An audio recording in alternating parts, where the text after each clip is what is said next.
Assalamualaikum warahmatullahi wabarakatuh.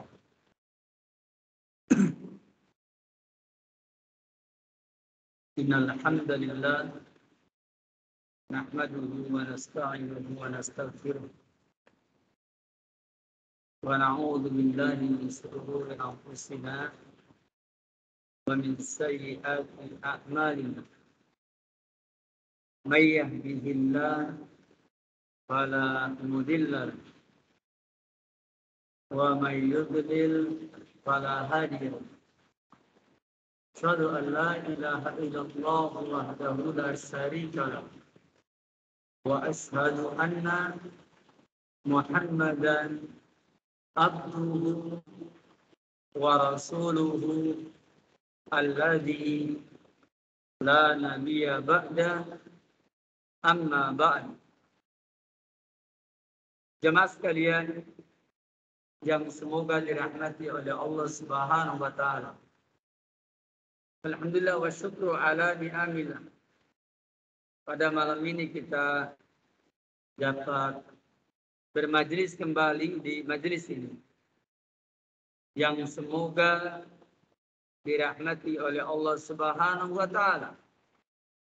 Salawat dan salam semoga terlimpah curahkan kepada Nabi kita yang mulia Nabi Muhammad sallallahu alaihi wasallam, kepada keluarganya, kepada para sahabatnya, serta kepada pengikutnya yang setia sampai yaumul qiyamah. Baiklah jemaah sekalian, a'azzani Allah wa iyyakum. Kita akan melanjutkan pembahasan kita, yaitu pembahasan yang ke berapa ya? Ada yang tahu barangkali? Terakhir itu hadis ke berapa? Babnya 158 begitu. Ada yang mencatat nggak?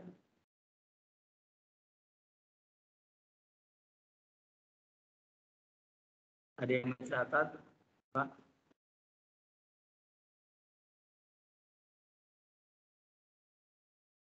Ini biasanya sudah diprogram, rupanya programnya hilang.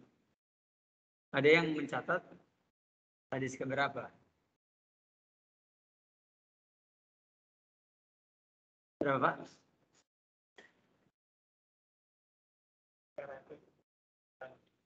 369. 49. Oh ya. 349. Ya.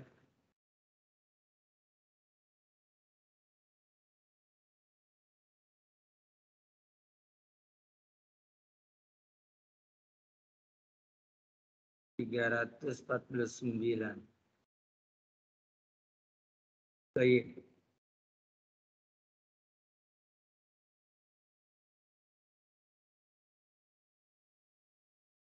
(347) sudah ya.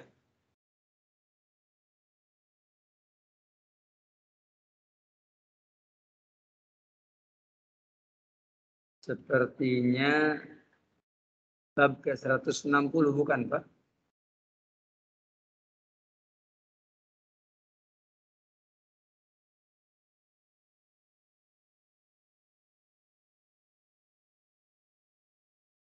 Baik, ya. Sepertinya hadis yang maksudnya babnya bab 160 kayaknya.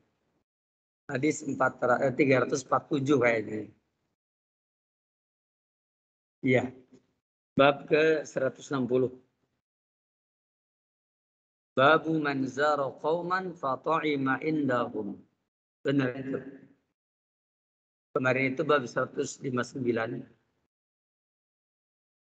159 tentang bab ziarah. Ya, betul. Sekarang bab 160. Babu man zara qauman. Bab orang yang mengunjungi satu kaum, Faqa'ima indahum, lalu dia makan di tengah-tengah kaum itu. Di sini didatangkan hadis ke 347 sampai 349. Hadis ke 347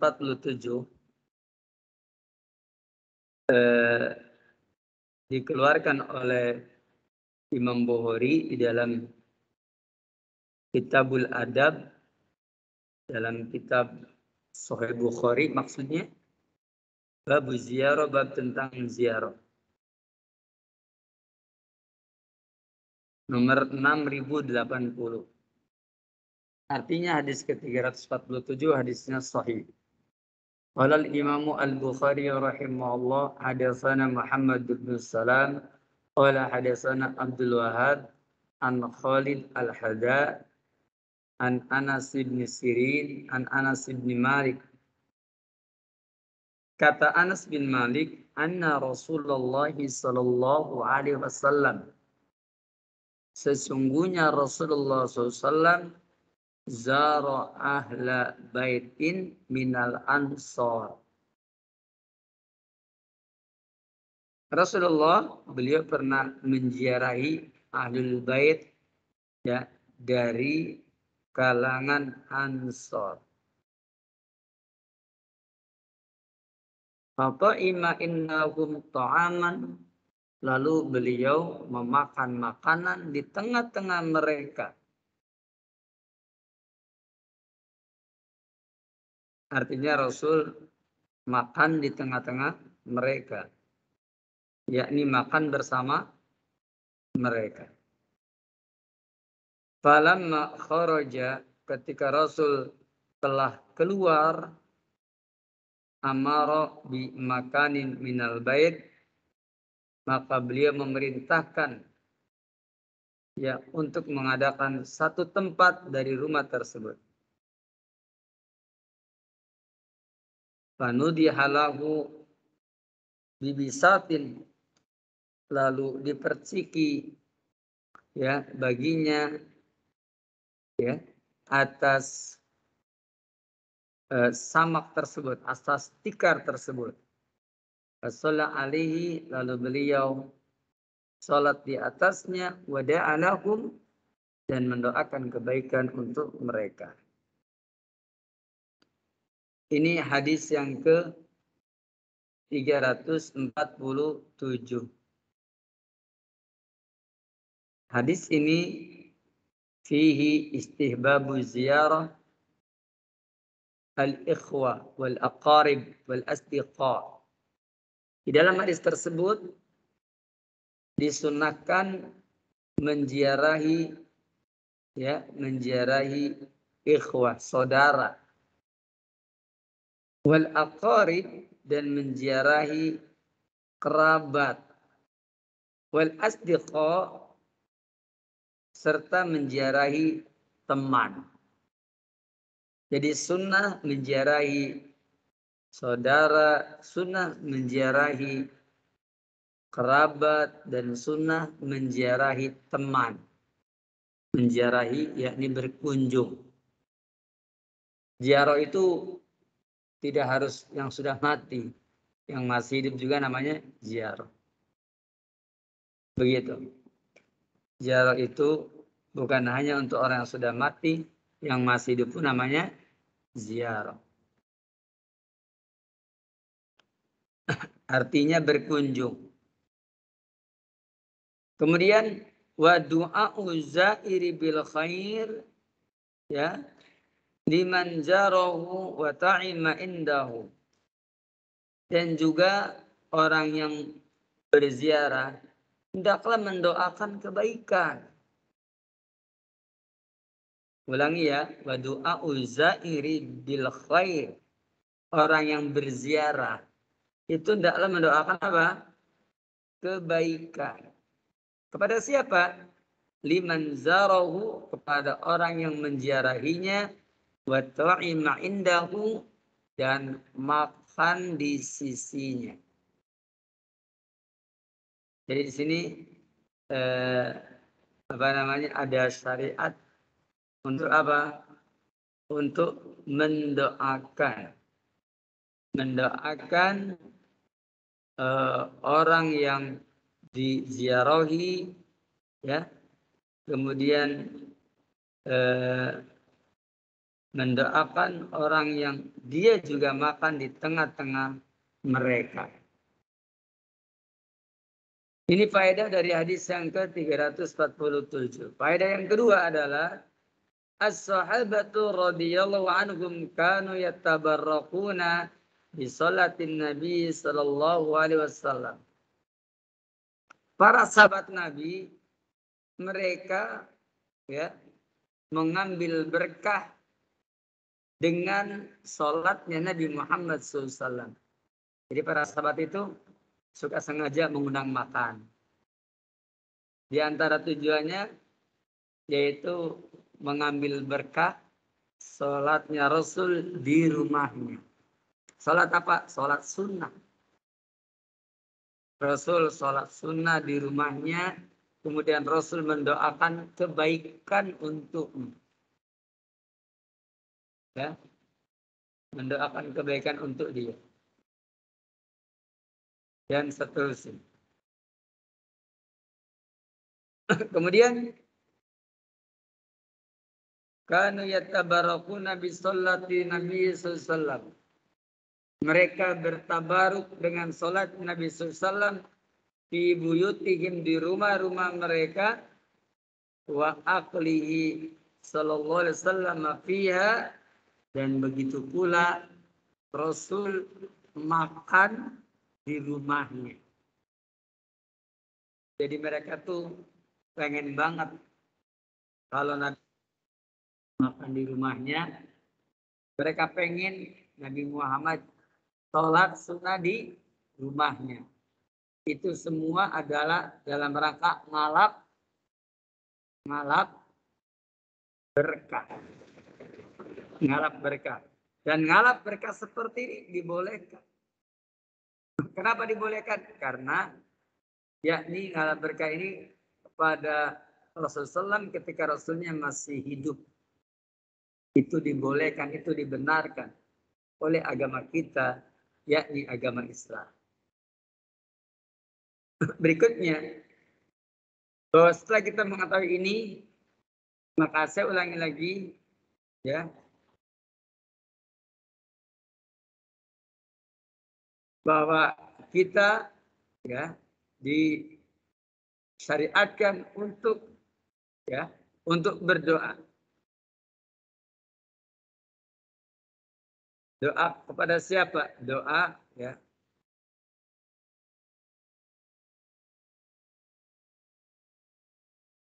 kepada, ya, orang yang memberikan makan kepada kita. Jadi kita berdoa pada orang yang memberi apa? Memberi makan kepada kita. Dan ini ada di dalam sebuah hadis yang diriwayatkan oleh Al-Imam Ibnu Majah, Imam Al-Bazar, Abu Nu'aim dalam kitab Ma'rifatus Sahabah. Hadis ini sahih. Ya. Yakni kalau umpamanya kita makan, ya, di tengah-tengah mereka, terutama ketika kita sholat, ya, ketika kita puasa. Kita puasa buka di tengah-tengah mereka. Maka doanya begini. Apa katanya? Akala ta'amakum al-abraru. Telah makan makanan kalian orang-orang yang berbakti. Wa salat alaikumul malaikatu. Dan malaikat bersolawat atas kalian. Wa abtara indakum as-so'imun. Dan telah berbuka di tengah-tengah kamu as-so'imun, orang-orang yang berpuasa. Ini doa bagi orang yang makan di tengah-tengah suatu kaum. Doanya seperti ini.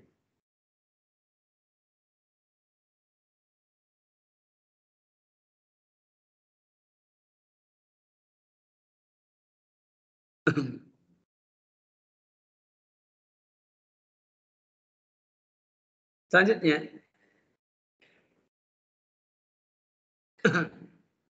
atau kita bisa berdoa pula dengan doa ini. Ini doanya lebih umum ya. Apa itu? Yaitu doa ketika kita berada di tengah-tengah mereka. Saya ambil sebuah hadis yang sahih yang terdapat di dalam kitab Jadil Ma'ad. Ibnu Qayyim mengatakan hadis ini sahih, dan hadis yang serupa ini juga terdapat di dalam riwayat Imam Ahmad, Abu Ya'la, At-Tabrani, dan seterusnya. Ya. Di dalam kitab ini, yakni kitab Zadul Ma'ad, ada satu riwayat tentang berdoa ketika kita berada, ya, dan ini ya ketika kita makan di tengah-tengah mereka. Apa itu? Allahumma atin man at'amani. Kemudian wasqi man saqoni. Allahumma ya Allah atim, berikanlah makan man at'amani, orang yang telah memberikan makan kepadaku. Wasqi man saqoni, dan berikanlah minum orang yang telah memberikan minum kepadaku. Allahumma atim man at'amani. Ya Allah, berikanlah makan orang yang memberikan makan kepadaku. Waski, dan berikanlah minum man saqoni, orang yang telah memberikan minum kepadaku. Jadi kalau kita dikasih makan sama orang nih, kita baca doa itu. Jangan cuma makannya doang, tapi kita harus apa? Mendoakan orang yang ngasih makan. Dari Al-Miqdad bin Amr Al-Aswad bin Al-Aswad, annahu dakhala manzilahu lailatan. Beliau masuk ke rumahnya satu malam. Faltama satu aman, ternyata dia tidak mendapatkan, dia mencari makanan. Falam yajidu, lalu dia tidak mendapati makanan. Maka dia mengatakan, Allahumma at'iman at'amani wasqiman saqoni. Ini dia mendoakan ketika mendapatkan makanan dari orang lain. Allahumma ya Allah at'im, berikanlah makan man at'amani, orang memberikan makan kepadaku. Wasqiman saqoni, dan berikanlah minum orang yang memberikan minum kepada. Begitu. Ini adalah doa ya ketika kita berada di tengah-tengah orang yang orang tersebut memberikan makan kepada kita. Baik, barakallahu. Jadi dari keterangan ini menjelaskan kepada kita bahwa itulah doanya ketika orang diberi makan. Allahumma at'im man at'amani wasqi man saqani. Atau yang tadi sudah saya terangkan, ya, yaitu doa yang lain. Berikutnya, kemudian hadis berikutnya adalah yaitu hadis yang ke 248.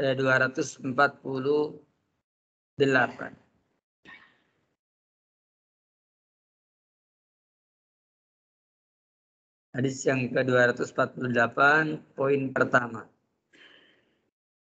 Kalau tadi yang 347 sudah hadis itu sahih, terdapat dalam kitab Sahih Bukhari.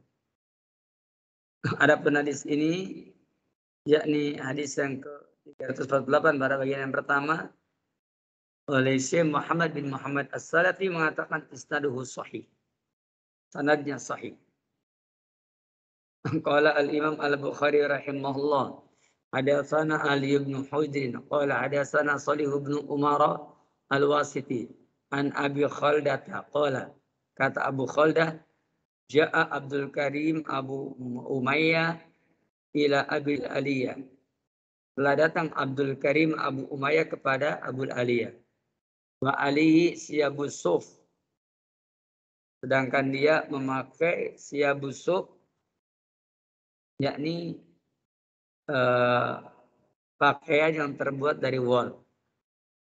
Faqala lahu Abul Aliyah, maka Abul Aliyah berkata, innama hiya siyabur ruhban. Sesungguhnya pakaian wol itu adalah siyabur ruhban, yakni pakaian rahib. Tahu rahib ya? Rahib itu ahli ibadah dari kalangan Nasrani ya. Namanya rahib.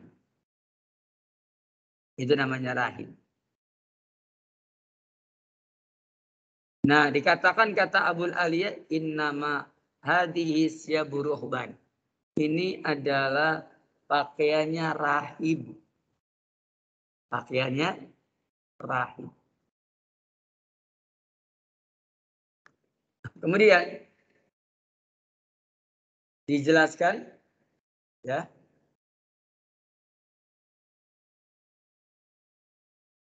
In kanal muslimuna, apabila kaum muslimin ya,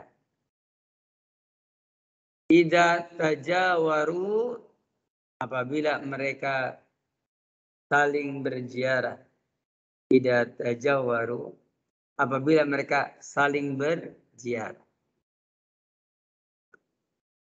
maka tajammalu, maka mereka harus saling menghiasi dan saling membaguskan. Tazayyanu, hendaklah mereka berhias, wa tahassanu, dan mereka ya membaguskan. Maka dari kalimat ini, yakni fihi imaun ila ikhtiyari zinah wal jamal. Berarti hadis ini memberikan isyarat supaya mengupayakan memakai zina perhiasan dan juga mengupayakan al-jamal keindahan waktu ziarah, ketika berziarah. Jadi kalau kita berkunjung itu hendaklah kita berpakaian yang bagus, berpakaian yang rapi, yang menarik begitu. Waktu ziarah. Wa ikhbarun, dan juga mengabarkan bi anna sahabat radhiyallahu anhum, bahwasanya para sahabat Nabi SAW wa asba'ahum, dan juga pengikut mereka, kanu yatajammaluna, mereka berhias. Indama yazuruna aqaribahum wa ikhwanahum, ketika mereka mengunjungi kerabat-kerabat mereka dan mengunjungi ya ikhwan mereka, saudara mereka.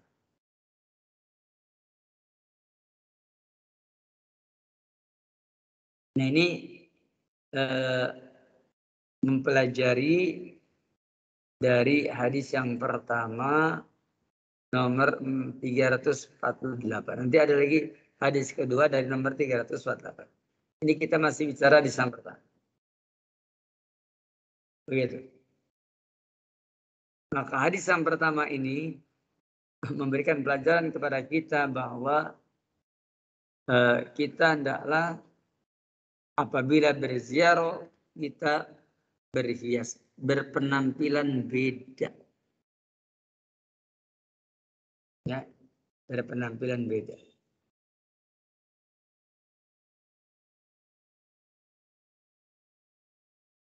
Selanjutnya, hadis yang ke-348, bagian yang kedua.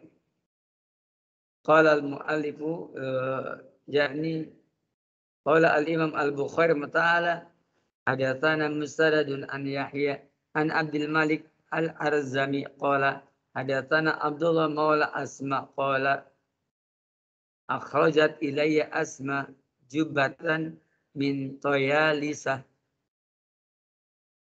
Kata Abdullah maula Asma bahwa Asma keluar menuju kepada kami atau menghadap kami, jubbatan, ya, Asma mengeluarkan kepadaku jubbatan, jubah min Toyalisatin, jubah Toyalisa. Dia mengeluarkan jubah Toyalisa kepadaku.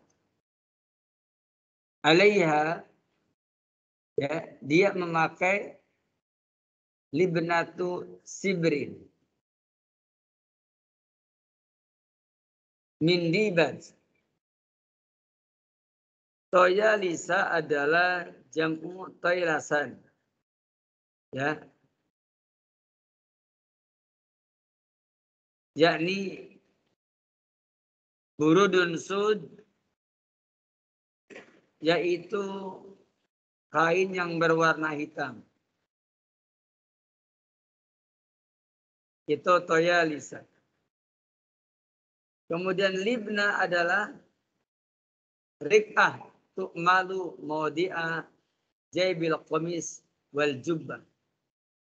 Libna adalah rik'ah, yaitu potongan yang dibuat, yang dibikin menempati tempat kantong pada gamis dan jubah.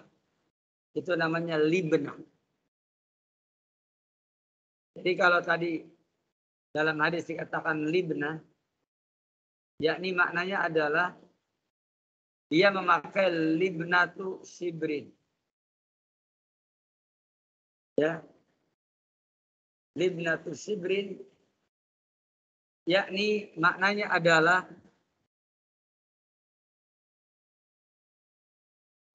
yaitu potongan kain, ya, potongan kain yang ukurannya 1 jengkal, libnatu sibrin min dibaj, yaitu yang berasal dari dibaj. Dibaj itu adalah sutra. Min dibaj itu adalah sutra. Kemudian dilanjutkan lagi.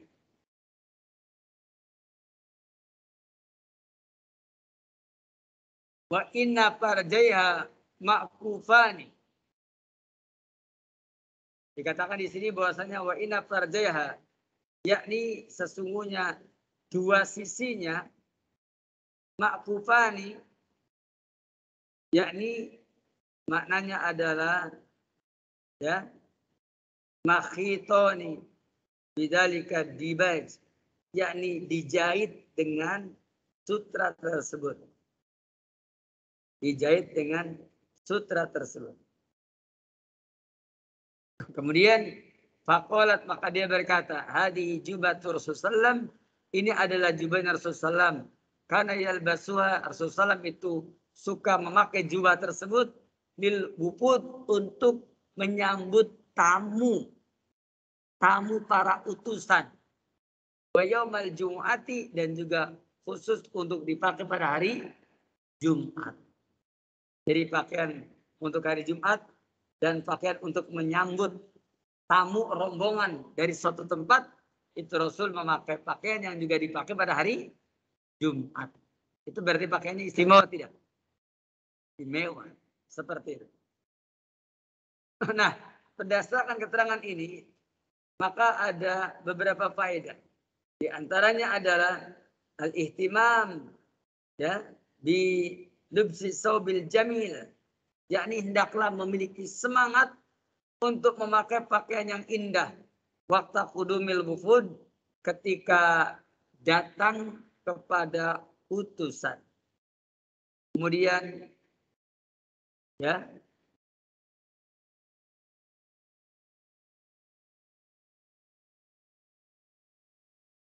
waktu ada sholat, dan waktu menunaikan sholat fil jumu'ah min sunatin Nabi SAW, termasuk sunnah Nabi SAW.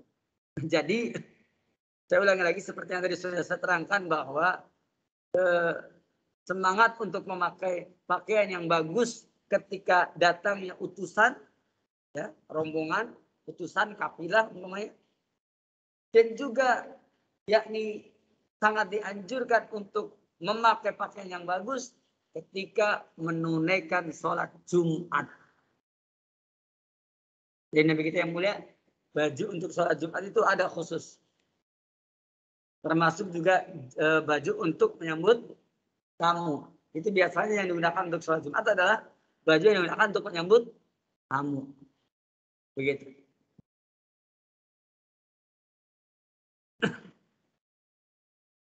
Maka berdasarkan keterangan ini, yang kedua, jawaju libasil jubbah walibasil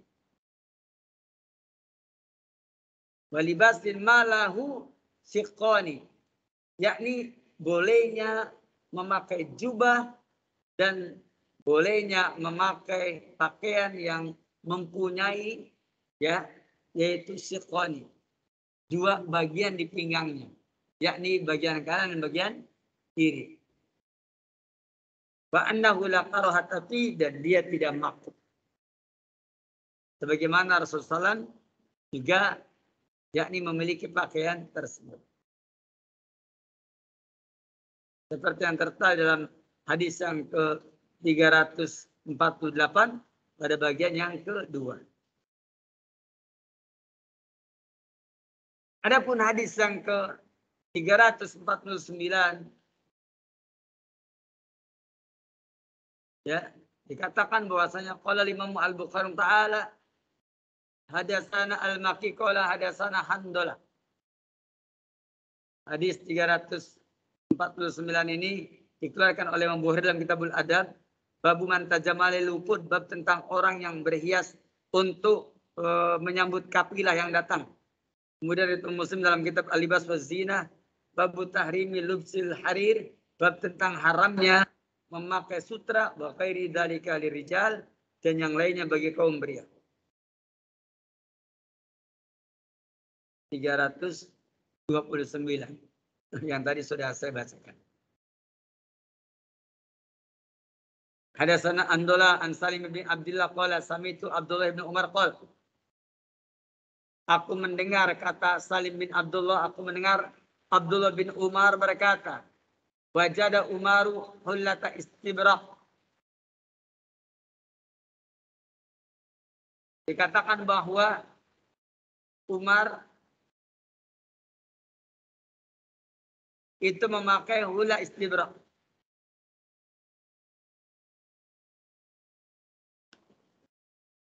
Apakah dia?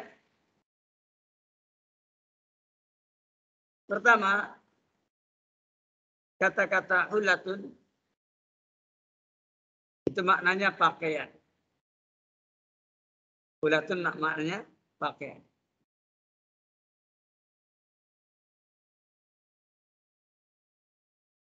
Yang kedua, istabrok adalah jenisnya. Istabrok adalah jenisnya.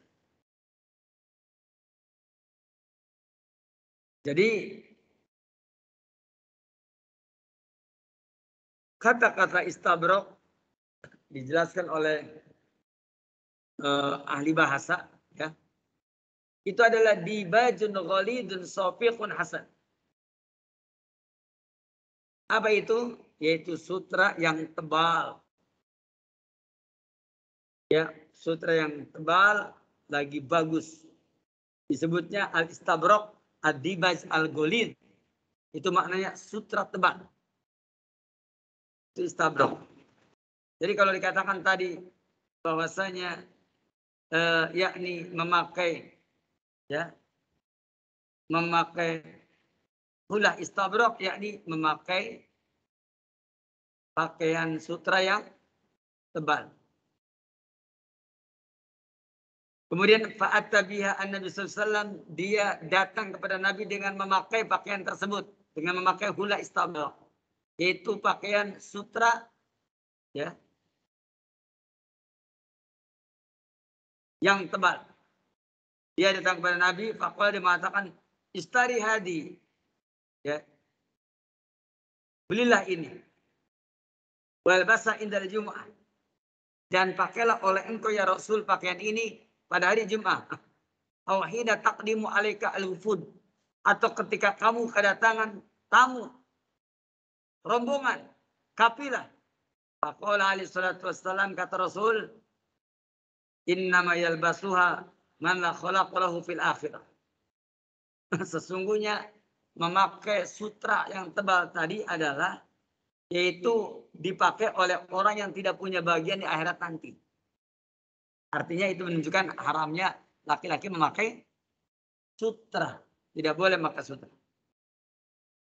Wa utir Rasulullah bihulal. Dan Rasulullah didatangkan beberapa pakaian. Pak arsala ilai Umar. Maka dikatakan Pak arsala ila Umar. Maka beliau mengirimkannya kepada Umar. Bihuliatin dengan satu pakaian. Wa ila Usama dan kepada Usama bihuliatin dengan pakaian yang lain. Wa ila Ali kepada Ali bihuliatin dengan satu pakaian yang lain.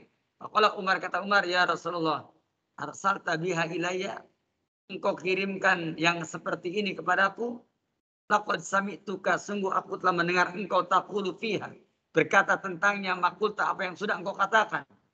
Faqala Nabi sallallahu alaihi wasallam, kata Nabi, tabi'uha, kamu bukan memakainya, tapi kamu jual dia. Au taqdi biha hajataka, atau kamu penuhi, kamu bayarin tuh, yakni keperluan-keperluan kamu.